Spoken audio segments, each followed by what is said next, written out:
Hi, I will show you how to create cable or maybe ring or maybe pipe from the curve.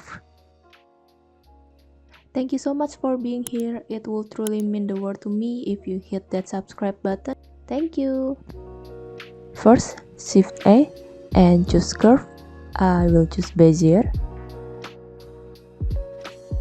Use edit mode to adjust the curve.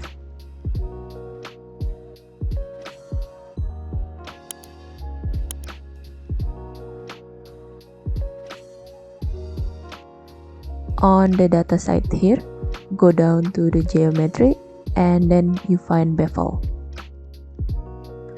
Increase the bevel depth. Perfect. And then right click, convert to and choose mesh.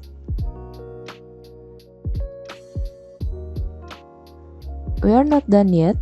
Now we go to modifier and find solidify. You can increase or maybe decrease the thickness and then apply it. Okay, that's perfect. Thanks for watching. Feel free to drop any question in the comments below. And if you enjoyed the video, please like, share, and subscribe to my channel for more content. See you!